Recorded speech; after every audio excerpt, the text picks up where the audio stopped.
Pluralisme dalam pemikiran Farid Ehsan, sebuah teologi pembebasan Islam. Pluralisme merupakan salah satu tema penting dalam wacana Islam kontemporer. Terlebih, ketika umat Islam harus berhadapan dengan realitas global yang multikultural dan multi-agama. Di antara tokoh yang secara serius menggarap persoalan ini adalah Farid Ehsan, seorang pemikir Muslim asal Afrika Selatan yang lahir dan tumbuh dalam suasana apartheid. Pengalaman hidupnya di tengah diskriminasi rasial, politik, dan agama menjadikan pandangannya tentang pluralisme tidak sekedar bersifat teoritis, melainkan lahir dari pergulatan nyata melawan penindasan. Ishak menawarkan suatu bentuk pemikiran pluralisme yang berbeda dari kecenderungan cendekiawan Muslim lainnya. Bagi Ishak, pluralisme tidak cukup dipahami sebatas toleransi atau pengakuan akan adanya keragaman, melainkan harus diwujudkan dalam solidaritas aktif lintas iman demi terwujudnya keadilan sosial. Latar belakang, kehidupan, dan konteks sosial Ishak. Untuk memahami pemikiran Ishak, kita harus terlebih dahulu melihat konteks kehidupannya. Dia lahir di Afrika Selatan, sebuah negeri yang selama puluhan tahun berada dalam sistem apartheid. Dalam sistem ini, orang kulit putih mendapatkan hak istimewa, sementara orang kulit hitam dan yang berwarna hidup dalam diskriminasi struktural. Sebagai seorang Muslim dari komunitas yang tertindas, Ishak mengalami langsung bagaimana agama bisa menjadi sumber kekuatan perlawanan, sekaligus bagaimana ia bisa dipelintir untuk melegitimasi status quo. Pengalaman inilah yang membentuk kerangka berpikirnya. Ishak menyaksikan bahwa perjuangan melawan apartheid tidak hanya dilakukan oleh orang Islam, tetapi juga oleh umat Kristen, Hindu, bahkan kelompok sekuler. Maka baginya, solidaritas lintas agama bukanlah pilihan teologis yang bisa dihindari, melainkan sebuah kenyataan yang harus dijalani. Dari sini lahir gagasan pluralisme Ishak yang bercorak teologi pembebasan.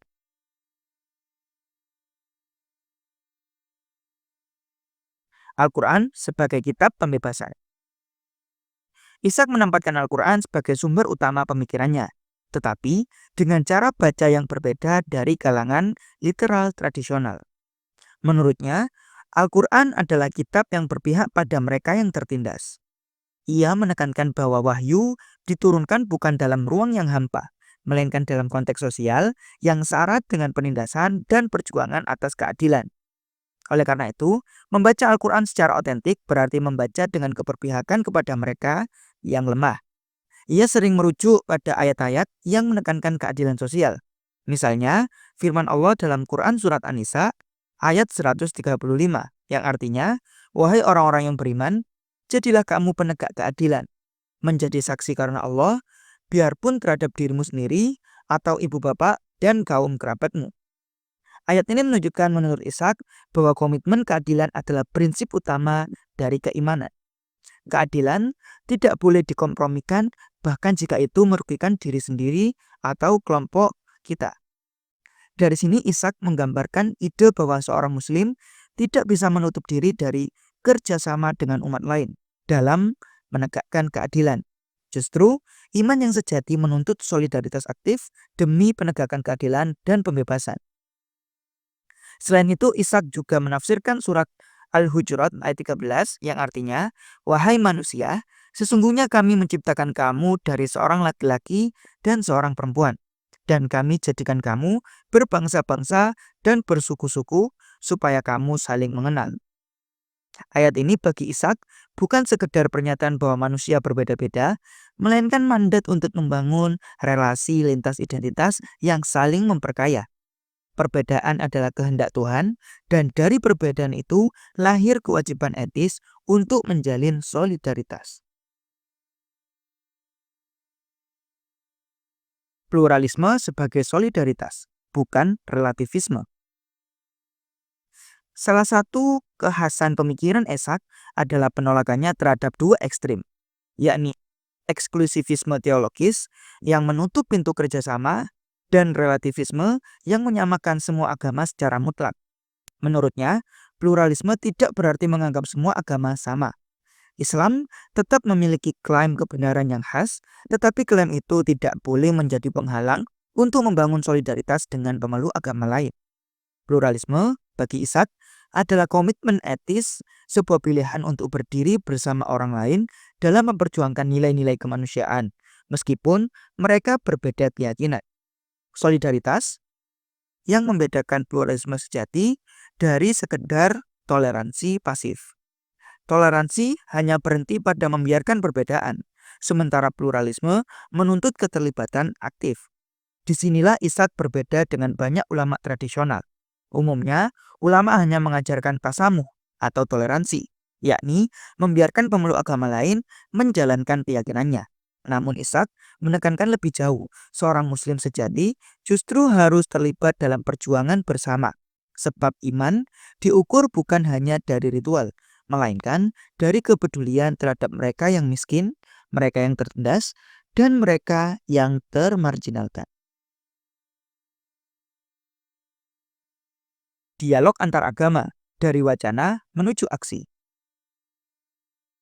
Dalam wacana Islam kontemporer, dialog antar agama sering dipahami sebagai diskusi intelektual tentang persamaan dan perbedaan teologis. Ishak tidak menolak dialog semacam itu, tetapi ia menganggapnya tidak cukup.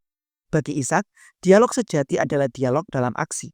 Dengan kata lain, umat beragama harus bertemu bukan hanya di ruang seminar, tetapi di jalanan, di desa-desa orang miskin, di medan perjuangan menentang penindasan. Ia mencontohkan bagaimana di masa apartheid, seorang Muslim, Kristen, Hindu, dan bahkan ateis bisa berdiri bahu-membahu melawan rezim yang sedang menindas. Itulah dialog yang sejati. Dialog yang membuahkan solidaritas dan perubahan nyata. Dalam perspektif ini, dialog antar agama menjadi bagian integral dari iman, bukan sekedar tambahan. Pluralisme sebagai tuntutan iman. Ishak menegaskan bahwa iman tidak bisa dipisahkan dari keadilan sosial. Ia sering mengutip Quran Surat Al-Ma'un ayat 1 sampai dengan 3, yang artinya, tahukah kamu orang yang mendustakan agama? Maka itulah orang-orang yang menghardik anak yatim dan tidak mendorong memberi makan orang-orang miskin. Bagi Ishak, ayat ini jelas menyatakan bahwa agama kehilangan maknanya jika tidak membela kaum miskin. Dengan demikian, ukuran iman bukan semata tentang ketaatan ritual, melainkan sejauh mana seorang berpihak pada kaum yang tertindas. Dari sini, lahir konsekuensi teologis. Seorang muslim tidak bisa menolak kerjasama dengan non-muslim, jika kerjasama itu bertujuan untuk menegakkan keadilan. Kesimpulan. Pemikiran Farid Ishak tentang pluralisme menghadirkan paradigma baru dalam wacana Islam kontemporer.